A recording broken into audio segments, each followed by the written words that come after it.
forget to put up market insights.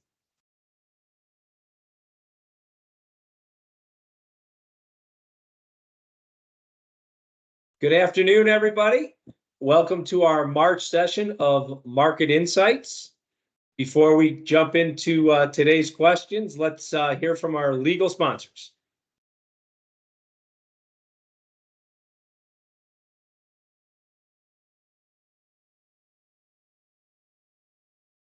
Perfect.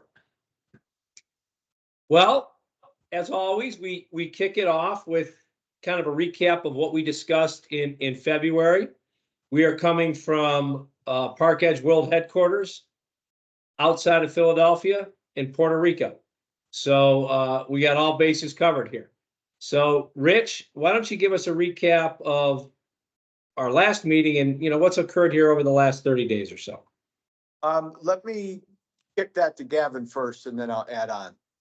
Perfect. Gavin, take it away. I apologize for not having video this time, you guys. No problem. That's all right. From last month, there's not a very large change in our cross asset class view. A bull market continues in stocks. In our opinion, we've been very consistently calling out the bear market in longer duration treasury bonds. And, that remains the same, really. And that's evident in terms of the lower volatility we're seeing in stocks versus the bond market, which has a lot more volatility still. We just had a bond auction today that went pretty well. But I think, as we go with this episode of Market Insights, we'll talk about, some of the fiscal policy and things like that we think might be affecting the bond market. Great, it has. It's been a really volatile bond market, really the last 18 to 24 months, and it seems to continue to persist. So, why don't we jump right in, and talk about that. One of the big discussions is deficits today. We have a big election coming up this year. We try to stay out of politics as much as possible. But deficit talks are going to be the way of Wall Street as well as Washington. So, I don't know who's going to take this one, Rich or Gavin. Tell me what you think and how the deficits are going to impact, equity and bond markets. I'll take a stab at this first. First of all, it is an election season, but from a spending and deficit point of view, I really don't see a difference between the two candidates. Both have a track record, both are big spenders, both have ignored deficits. What's making it different from what most people have seen over decades? We've run deficits before, that's true, but not when debt is this big relative to GDP.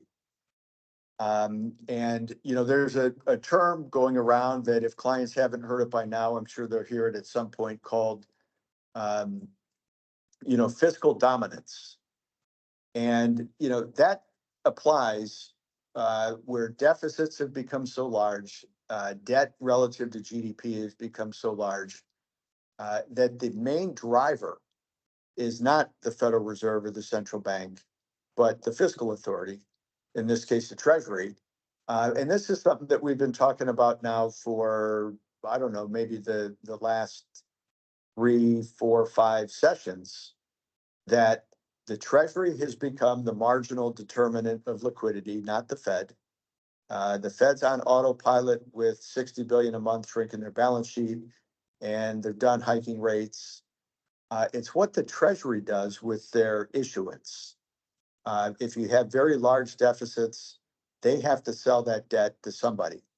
And they're not only financing deficit spending, but they have to pay the Federal Reserve back as the Federal Reserve shrinks their balance sheet and allows these bonds to come due. The Treasury's got to also sell that quantity to pay the Fed back. And with central banks out of the market, we all know about commercial banks are up to their eyeballs in underwater mortgages. And that's been a catalyst for, a number of bank failures over the last, year and a half. Commercial banks are out, central banks are out. That leaves folks like you and us and our clients to take down this giant supply. And the more difficult it is for them to issue debt, the more that's going to weigh on markets. And it's more likely to impact the bond market more negatively than the stock market. But when you kind of add up what's going on, if the Treasury issues long-term debt, that shrinks bank reserves, that's likely to be negative for both stocks and bonds. So far, the change that occurred this year is only slightly negative, so it's hurting the bond market more than it is the stock market. The 30-year Treasury, by the way, is down 9.7% year to date. And that's after, a bad 2023. It's after a bad 2022, and even 2021. So this is kind of moving in, uncharted territory. And, so if you play that forward and say, if the deficits continue and the Treasury continues to struggle, that ultimately could be negative for both. But that's something that we're going to have to track and, reassess every quarter when the Treasury comes out with their new issuance schedule. That's called a quarterly refunding announcement. And, you can think that if it becomes harder and harder for the Treasury to sell the debt, it's going to cause interest rates to go up. And if interest rates go up, they have to sell bonds to pay interest. So that just adds to the deficit. And you can see where that's a, self-reinforcing cycle, kind of a negative feedback loop. We're not there yet, but it is a good point to bring up. The deficits do matter. Anybody who says, well, we've run deficits in the past and they don't matter, everything was different, depending on what point in history you're talking about. So it's not the average of things, it's the particular things.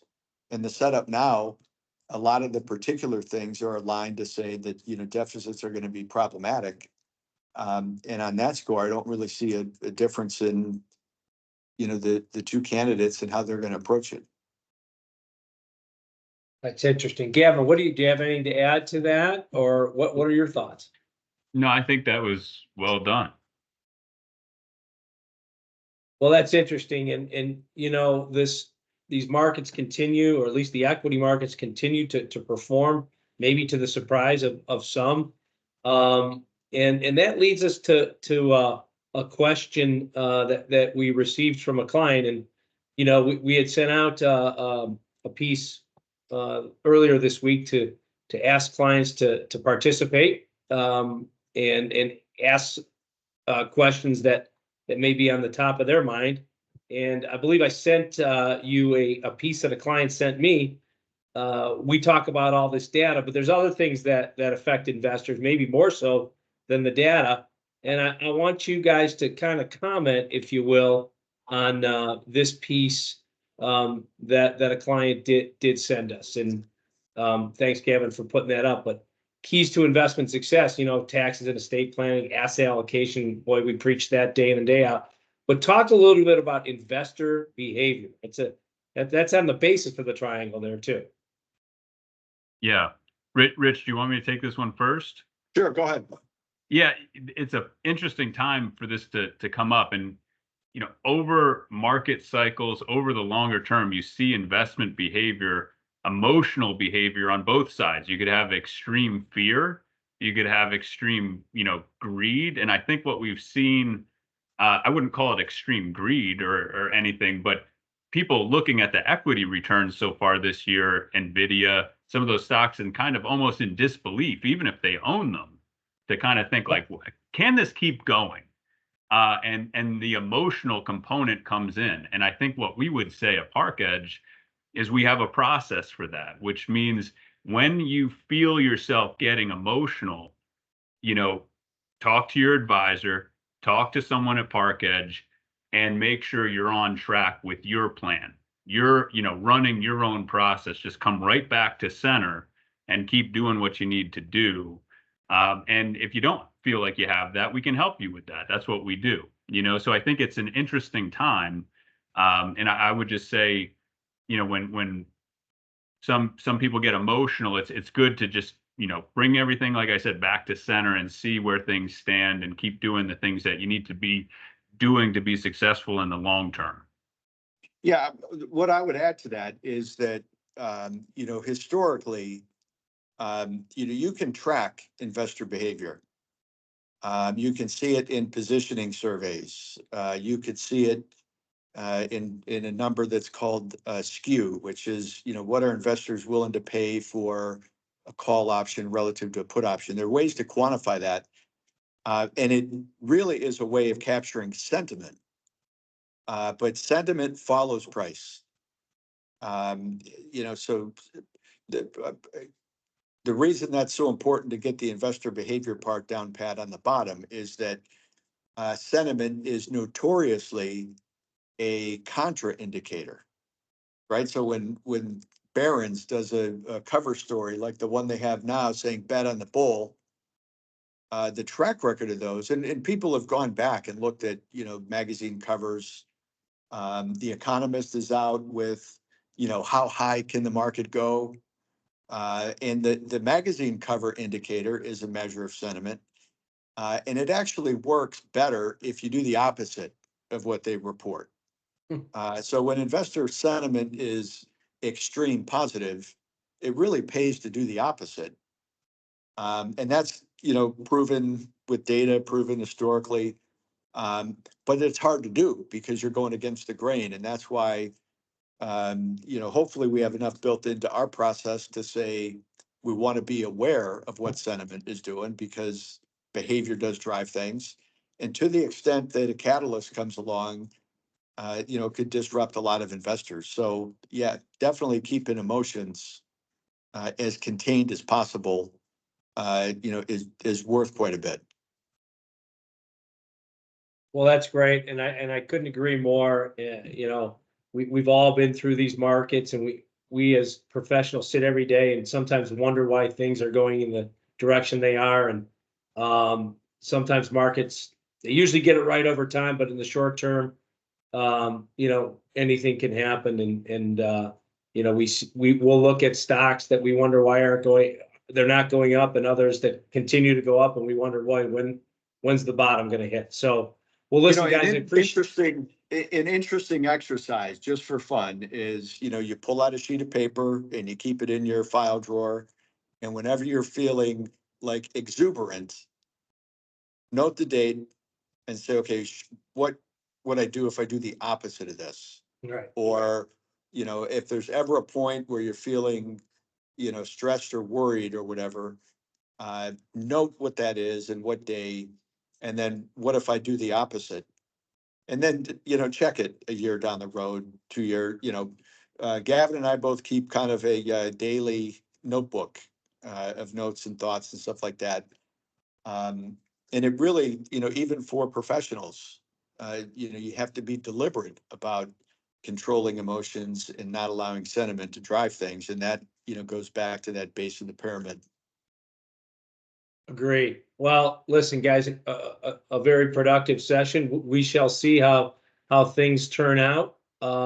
They never go exactly as we think, but I think we've had a good fix on things here over the last few months, and we'll see how things play out. Our next session, it'll be springtime, and everyone should be in upbeat moods as we head into the spring and summer months.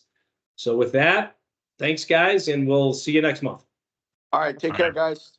Take care.